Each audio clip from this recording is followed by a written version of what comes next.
नमस्कार। आपके अपने YouTube चैनल सिद्धि ज्योतिष में आपका एक बार फिर से स्वागत है। जैसा कि हमने आपसे वादा किया था कि हम आपके लिए बड़ी रुचिकर जानकारी, अच्छे अच्छे वीडियो लाएंगे। उसी श्रृंखला में आपके सामने एक और आपके लिए बहुत ही आवश्यक और रुचिकर जानकारी के साथ है वीडियो आपके सामने प्रस्तुत है। जो लोग हमारे चैनल से अभी नए जुड़े हैं वो सब्सक्राइब कर दें हमारे चैनल को। तो ये जो जानकारी है, ये जानकारी है ग्रहण योग, है ना। हमने योगों की श्रृंखला जो बना रहे हैं ना, कि कौन कौन से योग व्यक्ति की पत्रिका में बनते हैं तो क्या प्रभाव देते हैं जीवन में, उसकी क्या क्या अच्छाई होती हैं, क्या क्या बुरे प्रभाव होते हैं। तो एक योग बनता है ग्रहण योग। ग्रहण योग कब बनता है और इसका क्या फल होता है, ये हम आपको बताते हैं। और इससे ग्रहण योग से कैसे बचा जा सकता है। ग्रहण योग बन गया तो ऐसा नहीं, इससे परेशान होने की आवश्यकता नहीं है आपको। ग्रहण योग बन जाता है, अच्छा वो कट भी जाता है, ऐसा नहीं होता। पर अगर ग्रहण योग बना हुआ है तो आप सावधान रहें, कोई अच्छे जो है सुयोग ज्योतिषी को दिखाएं। और हम जो आपको उपाय बता रहे हैं वो उपाय आप करें। उन उपायों से आपको जो है ना, वो ग्रहण योग का जो बुरा फल आपको प्राप्त होने वाला है वो समाप्त हो जाएगा। या ग्रहण योग से अच्छा भी फल प्राप्त होता है तो वो अच्छा पूर्ण फल आपको प्राप्त होने लगेगा, ये स्थिति बनेगी। ठीक है, तो चलिए अपन अपने मूल विषय पर आते हैं। पहला ये है कि ग्रहण योग कैसे बनता है। जन्म पत्रिका के 12 में से किसी भी भाव में राहु या केतु के साथ, ध्यान दें, राहु और केतु के साथ सूर्य या चंद्रमा आ जाए तो ग्रहण योग का निर्माण हो जाता है। अब वो किसी भी भाव में आ जाए, इसको कहते हैं ग्रहण योग। तो ये जो ग्रहण योग है इसका फल क्या होता है।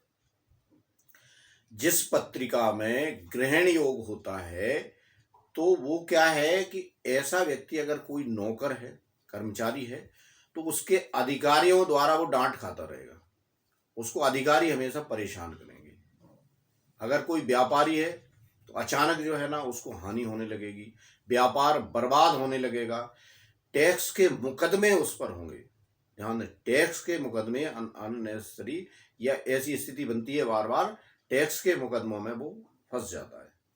फिर उसको मानसिक पीड़ा होती है, मानसिक कष्ट, अचानक कोई ना कोई मानसिक परेशानी बनी रहती है।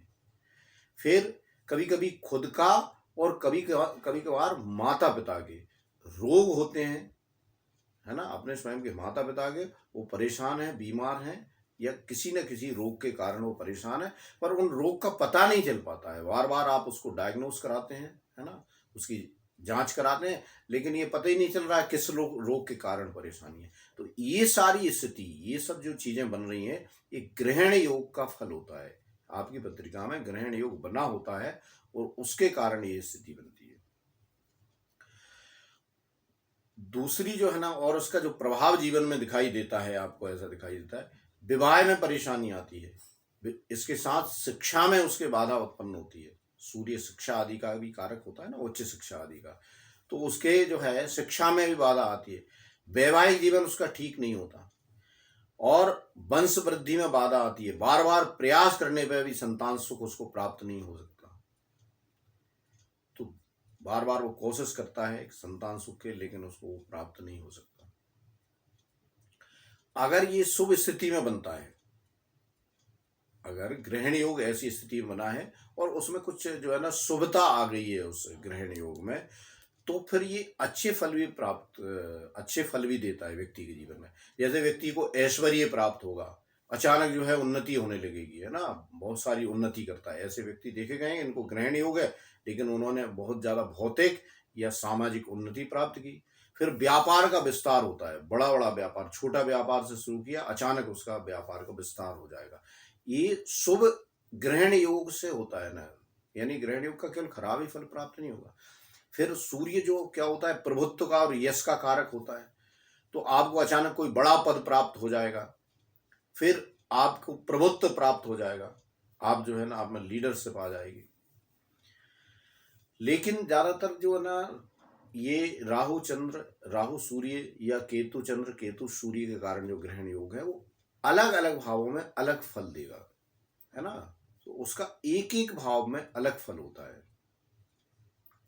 तो उसको आप समझ लें, यद्यपि ये जो है ना अच्छा योग नहीं माना जाता, दुर्योग में है, तो प्राय ये थोड़ा थोड़ा खराब फल देता ही है। तो उससे बचने के लिए उपाय करना चाहिए। अब जैसे अगर ये ग्रहण योग अगर लग्न में बना है, लग्न में बना है तो क्या करेगा?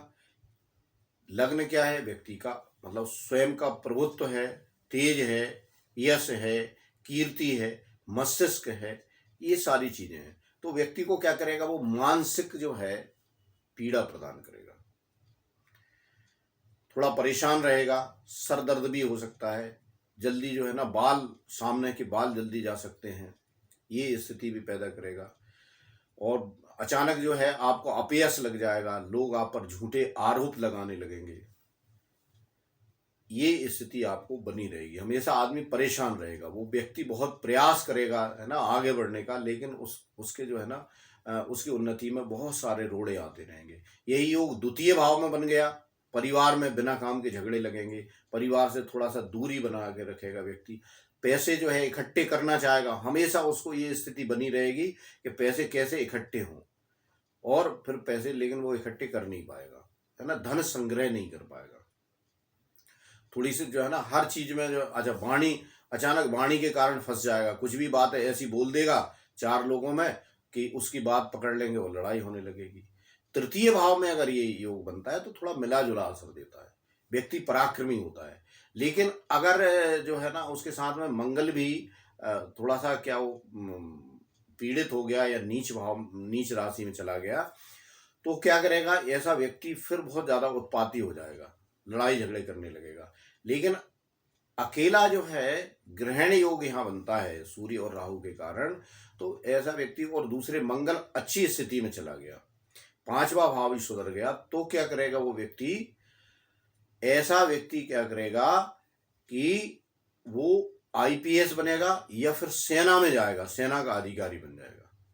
लेकिन कभी भी उसके बड़े भाई जो है ना, जो उसके घर में बड़े भाई बहन हैं, उनको हमेशा परेशानी बनी रहेगी, उनसे उसको लड़ाई होती रहेगी, और उससे उसको आर्थिक हानि, सामाजिक हानि बनी रहेगी। ऐसे ही चतुर्थ भाव में जाएगा तो माता को परेशान करेगा, भूमि वाहन है ना, मकान बनाना चाहेगा, बार बार आधा बन गया, बहुत सारी उसको बाधाएं आती रहेंगी। पांचवें भाव में आएगा तो उसकी जो है ना एजुकेशन रुक जाएगी, फिर गर्भपात की स्थिति बनेगी, या उसको संतान सुख की प्राप्ति नहीं होगी। छठे भाव में आएगा तो अचानक कर्ज बढ़ा देगा ना, जो जरूरी नहीं है वैसे भी कर्जे लेने लगेगा, है ना, पितृदोष आदि बना देगा, है ना, पितर लोग नाराज हो जाएंगे, तो ये सब स्थिति बनेगी, है ना। तो सातवें में आएगा तो जो है ना वो क्या करेगा? विवाह में विलंब करेगा, विवाह बाधा करेगा, वैवाहिक सुख में न्यूनता होगी, व्यापार में बहुत ही हानि करेगा। सातवें भाव में ग्रहण योग बनता है तो वो उसको अच्छा नहीं माना जा सकता। लेकिन अष्टम भाव में अगर ये ग्रहण योग बनता है तो वो ऐसा व्यक्ति रिसर्च काम में या खनिज के काम में बहुत सफलताएं प्राप्त करता है। लेकिन कभी कभी लंबे रोग ऐसे व्यक्ति को देखे जाते हैं। नवम भाव में होगा तो फिर क्या करेगा? भाग में अवनति करेगा, है ना, धर्म निंदा करेगा, है ना, जो है ना वामपंथी विचारधारा आ जाएगी। 10वें भाव में आएगा तो क्या करेगा? सरकार से मान सम्मान में उसकी हानि होगी, है ना, अचानक उसका जो है ना अपयश हो जाएगा, आरोप लगने लगेंगे, है ना, बार बार जो है ना बहुत लेट उसका जो है ना व्यापार शुरू होगा, जो उसका जॉब है, उसका जो है ना आजीविका का जो भाव वो थोड़ी लेट होगी। फिर अगर वो 11वें भाव में बनता है तो आर्थिक स्थिति को थोड़ी सी कम करेगा, लेकिन अचानक जो है ना धन प्राप्ति होती रहेगी, ऐसी स्थिति उसकी बनती रहेगी। और अगर वो द्वादश भाव में जाता है ग्रहण योग, तो ध्यान रखें, ग्रहण योग अगर द्वादश भाव में बनता है तो ऐसे व्यक्ति को कोर्ट कचहरी से बहुत ज्यादा दिक्कतें होती हैं। और ऐसा भी देखा गया है कि अगर और ग्रहों की कोई अनुकूलता ना हो तो ऐसा व्यक्ति जेल भी चला जाता है। तो ऐसे व्यक्ति को ध्यान रखना चाहिए। तो अलग अलग भावों में ये हमने आपको बताया ग्रहण योग का फल। तो अगर ग्रहण योग बन गया है ना, या आपको दिख रहा है, आपने अभी पत्रिका, आप लोग जो है ना अपनी पत्रिका खोल के देखेंगे, उसमें ऐसा ग्रहण योग बन रहा है, तो इससे एकदम परेशान होने की और चिंतित होने की आवश्यकता नहीं है। बार बार हम बताते हैं कि कोई भी योग जो है अकेली एक स्थिति बनने से नहीं होता। लेकिन उसका कुछ ना कुछ प्रभाव होता है। इसलिए उससे हमें सावधान रहना है, उससे भयभीत नहीं होना है। क्योंकि जो ग्रहण योग हैं, ग्रहण योग से बचने के उपाय, ग्रहण योग अगर बन गया है तो कोई दिक्कत नहीं है, आप कुछ उपाय करें। अच्छा, हम अपने वीडियो में कुछ ऐसे उपाय बताते हैं जो आप खुद कर सकते हैं, लेकिन ये प्रमाणिक हैं और ये शास्त्रीय उपाय हैं। कहीं ना कहीं या तो किसी बहुत ही ऐसे व्यक्ति ने जो आर्ष पुरुष हैं, जिन्होंने जरूर कहीं ना कहीं पढ़ा होगा, या तो उनके वचन है, या तो फिर कहीं ना कहीं किसी शास्त्र में लिखे हैं, वही बात हम आपको बताते हैं। या फिर अच्छा, फिर उनमें भी अनुभूत उपाय ऐसे कि अगर वो हमने किसी यजमान को बताए हैं, ऐसे किसी व्यक्ति को बताए हैं जो ग्रहण योग से पीड़ित है, लेकिन उसको उसका बिल्कुल अच्छा फल प्राप्त हुआ, तो वही चीज हम आपके सामने रखते हैं। उपाय क्या हैं? उपाय हैं ग्रहण योग को शांति करने के, कि अगर ये जो है सूर्य के कारण बना है, जिस भाव में बना है ना, जैसे प्रथम भाव में बना है, तो जो सूर्य के शत्रु ग्रह हैं उनकी एक एक सामग्री, दूसरे भाव में बना है तो दो दो सामग्री, ऐसी लेकर के जब ग्रहण पड़े तब आप 21 बार जो है सर से उतार करके, या 7 बार, कम से कम 7 बार या तो 21 बार, है ना, जैसे परिक्रमा देते हैं क्लॉकवाइज जिसको कहते हैं, तो ऐसे उससे उतारा करके और उसको तेज बहते पानी में आप प्रवाहित कर दें। लेकिन ये कब होना चाहिए? सूर्य ग्रहण पड़े और सूर्य ग्रहण का जब मध्य काल रहे तो ये होना चाहिए। तो आप कहेंगे तो बहुत दिक्कत वाला काम है, लेकिन अगर वो ग्रहण योग बनता है और उससे शांति चाहिए तो आप इसको कर सकते हैं। अगर ये नहीं कर सकते तो क्या करना है? चंद्र के कारण अगर आपको केतु चंद्र या केतु राहु और चंद्र के कारण आपको ग्रहण योग बना है, तो आप क्या करें, कम से कम 60 ग्राम चांदी का एक हाथी बनवाएं, जिसकी सूंड क्या हो, सूंड नीचे को होना चाहिए उसकी, ऐसा एक चांदी का हाथी बनवाएं। उसको चांदी की कटोरी में या तो फिर स्टील की कटोरी में गंगा जल में रखें, और उसको बेडरूम में रखें, जहां आपका शयन कक्ष है वहां पर रखें, और ध्यान ये रहे कि उस पर सूर्य की रोशनी नहीं पड़ना चाहिए। तो इससे भी धीरे धीरे ग्रहण योग शांत हो जाता है। अब ये स्थिति अगर चंद्र ग्रहण की है तो क्या करें, है ना, चंद्र ग्रहण की है तब भी ये आप कर सकते हैं, है ना, गंगा जल में करके। ये दोनों ही योगों में आपको शांति करेगा। और सामान्य तौर पर सूर्य ग्रहण है तो आप चंद्रमा के साथ, जैसे चंद्रमा आप चांदी की वो नहीं बनवा सकते हाथी, तो सूर्य ग्रहण में केवल आप तांबे का भी हाथी बनवा सकते हैं। तांबे की कटोरी में उसको, या तांबे की जो प्लेट है उसमें जो मसूर की जो दाल आती है ना, लाल अन्न होना चाहिए, रक्त वर्ण है ना, तो इससे भी जो है ना ग्रहण योग धीरे धीरे आपका शांत हो जाता है। अब इसके बाद जो है ना, और सावधानी क्या रखना चाहिए जिनको ग्रहण योग है, तो वो सूर्य ग्रहण जिनको है खासकर, वो अपना सर ढक के रखें, कोई भी टोपी वगैरह या जो है ना इस तरह से, है ना, या जो पहले लोग साफा वगैरह बांधते थे, अपने सर को ज्यादातर जो है ना कोशिश करें सर ढक के रखें, तो आपका देखेंगे आपका ग्रहण योग जो है वो बहुत ज्यादा प्रभावी नहीं होगा, अर्थात आपको खराब फल नहीं देगा। उपायों में और उपाय क्या कर सकते हैं आपका अगर पुश्तैनी मकान है तो अगर सूर्य ग्रहण है तो उसमें तांबे की कीलें लेकर के, और जो चौखट होती है उस पे उसके कीलों से उसको कीलित करवाएं, है ना, कीलें ठोकें उसके चौके। और अगर चंद्र के कारण है तो चांदी की कीलें ठोकें, तो इससे भी आपका ग्रहण योग जो है वो समाप्त हो जाएगा। एक बात का और विशेष ध्यान रखें, है ना, ये बात जो हम बता रहे हैं इसको भी बहुत ध्यानपूर्वक सुने आप, कि राहु से संबंधित जो वस्तुएं हैं उनको ना तो आप खाएं, अपने खान पान से उनको दूर कर दें, और दूसरी बात, राहु से संबंधित व्यक्ति जो वस्तुएं हैं उनको घर में भी ना रखें। राहु से संबंधित चीजें क्या है, देखो, मांस मछली जो है ना, मांस मदिरा का सेवन तत्काल बंद करना है, लहसुन प्याज जो है वो छोड़ दें, तो ये तो खान पान में ध्यान रखना है।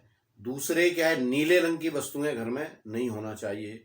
फिर तलवार आदि जो है ना वो भी नहीं होना चाहिए। तलवार माने पुरानी तलवार नहीं होना चाहिए, उस तलवार को बार बार अच्छी धार लगवा करके आप उसको रख सकते हैं। मतलब ऐसे कुछ लोग रख देते हैं, जंग लगी हुई तलवार रखी है, जंग लगा हुआ तो कोई भी लोहा जो है घर में होना नहीं चाहिए, उसका संग्रह नहीं होना चाहिए अगर ग्रहण योग है। अगर ग्रहण योग है और ये आपने कर दी, जंग लगी तलवार भी रख ली, या कोई ऐसा लोहा आपका जो है ना ऐसा भंगार जो पड़ा हुआ है, खराब वस्तुएं जंग लगी, तो वो आपके लिए हानि करेगी। घर में फिर अभ्रक जो है जो होता है वो नहीं होना चाहिए। और इसके बाद बंद घड़ियां घर में जो है ना, जिनको ग्रहण योग है, तो घड़ी बंद जो है वो घर में नहीं होना चाहिए।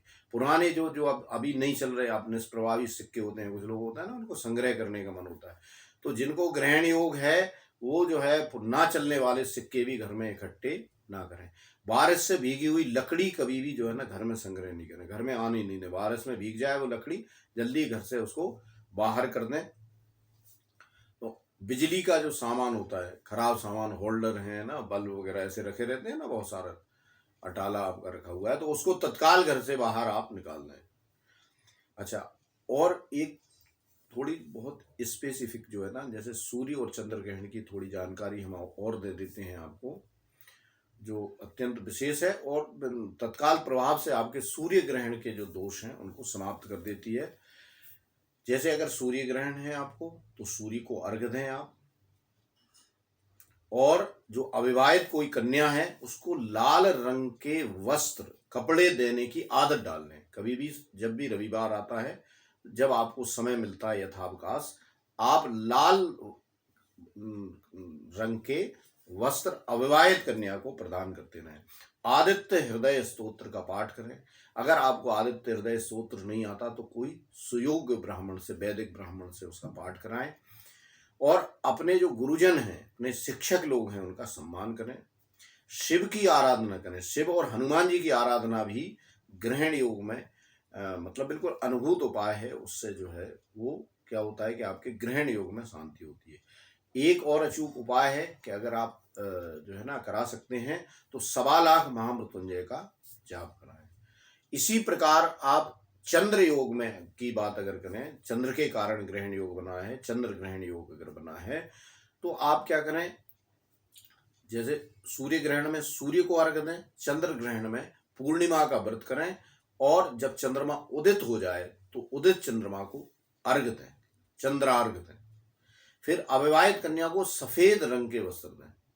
जो अविवाहित कन्या है, चंद्रमा वैसे क्या होता है माता का और कन्या का कारक है, तो अविवाहित कन्या को आप क्या करें, सफेद रंग के वस्त्र दें। अच्छा, एक और बात है, कन्याओं को खीर खिलाएं। आप खीर बनाएं, और जब जो है ना सोमवार का दिन हो, कन्याओं को बुलाएं और उनको खीर खिलाएं। उससे भी चंद्र ग्रहण योग आपका समाप्त धीरे धीरे होने लगता है। सोमवार को शंकर भगवान की पूजा करें, पंचाक्षरी मंत्र का जाप करें, ओम नमः शिवाय, है ना, और श्री शिवाय नमस्तुभ्यम के चक्कर में पढ़े तब भी ठीक है, करें आप उसको। पर ओम नमः शिवाय जो है पंचाक्षरी मंत्र है, जो उससे प्रसन्न होते हैं, है ना, तो उसको गलत नहीं मानना चाहिए, क्योंकि ये जो पंचाक्षरी मंत्र है ये शास्त्रोक्त है सब जगह। शिव पुराण आदि या अन्य जो पुराण है, भागवत आदि है ना, उनमें भी ये बताया गया है कि पंचाक्षरी मंत्र ये तारक मंत्र, शुद्ध मंत्र है ना। इसका मंत्र जो है ना कैसे भी आप करके, केवल गुरुमुख करके, और उसका जाप प्रारंभ कर सकते हैं किसी भी स्थिति में। तो ओम नमः शिवाय इसका जप करें, सोमवार को व्रत करके शिव की पूजा करें। इससे चंद्र ग्रहण शीघ्रातिशीघ्र नष्ट होने लगता है। सफेद रंग की वस्तुओं का, श्वेत रंग की वस्तुएं, सफेद जो वस्तुएं हैं उनका आप दान करने लगें। और वही बात इसमें भी है कि अगर आप करा सकते हैं तो 1.25 लाख महामृत्युंजय का जाप कराएं। तो उससे या तो आपका सूर्य ग्रहण योग हो या चंद्र ग्रहण योग हो, ये दोनों ही ग्रहण योग आपके जो ग्रहण योग है ना, चंद्र ग्रहण सूर्य ग्रहण, तो आपको समझाने के लिए हमने कहा, ऐसे कोई शब्द जो है ना नहीं प्राप्त होते हैं। ग्रहण योग केवल जो है ना वो एक दुर्योग होता है, तो ग्रहण योग शांत हो जाता है 1.25 लाख जो है ना महामृत्युंजय का जाप करने से। शुद्ध रूप से आप और विश्वसनीय तरीके से अगर आप जाप कराना चाहते हैं, आप हमसे भी संपर्क कर सकते हैं। हमारी संस्था में उत्तम और विद्वान पंडितों द्वारा यहाँ पे पूजा पाठ और ग्रहों का मंत्र जाप तथा महामृत्युंजय आदि का मंत्रों का जाप कराया जाता है ना। और उसके लिए आपको प्रसाद भी भेजा जाएगा। अगर आप हमसे मिल लेते हैं व्यक्तिगत रूप से तो बहुत ही अच्छा है, और नहीं भी होते तो आपको जाप करा करके, है ना, उसकी विश्वसनीयता के साथ में, और उसका फल प्रसाद आपको जो है भेजा भी जाता है। तो आप इस प्रकार संपर्क कर सकते हैं। ये थी ग्रहण योग से जुड़ी हुई एक बहुत ही गोपनीय जानकारी जो लोग जो है ना बताते नहीं है ना, वो अत्यंत हम जो है सब जगह से छांट करके शास्त्रोक्त अच्छी उपयुक्त जो जानकारी है वो आप तक लाते हैं। और हम ये चाहते हैं कि अच्छी चीज़ें, क्या होगा कि जब आप बिल्कुल विश्वसनीय शास्त्रोक्त है ना पक्की चीज़ें आप दूसरों को उनका लाभ लेंगे और प्रयास करें कि वो लाभ दूसरे भी लें, तो उसके लिए उसका क्या है विस्तार और प्रचार करना चाहिए। इसीलिए हम आपसे बार बार बोलते हैं, आपने ये हमारा वीडियो जिन जिन ने देखा है वो अगर उनको अच्छा लगता है तो इसको लाइक ज़रूर कर दें वीडियो को, और वीडियो को लाइक करने के बाद शेयर कर दें इसके आप जिससे आपके दूसरे साथी भी ये सब जानकारी प्राप्त कर सकें। और हमारे वीडियो को अगर अब तक आपने सब्सक्राइब नहीं किया है तो उसको सब्सक्राइब भी कर लें। और इसी तरह की बहुत ही उपयुक्त और रुचिकर जानकारी के साथ हम फिर जरूर जल्दी से जल्दी आपके सामने आएंगे, है ना। तब तक के लिए हमारे सारे जो दर्शक बंधु हैं, हमारे जो मित्र हैं, ज्योतिष मित्र हैं, उन सभी को नमस्कार।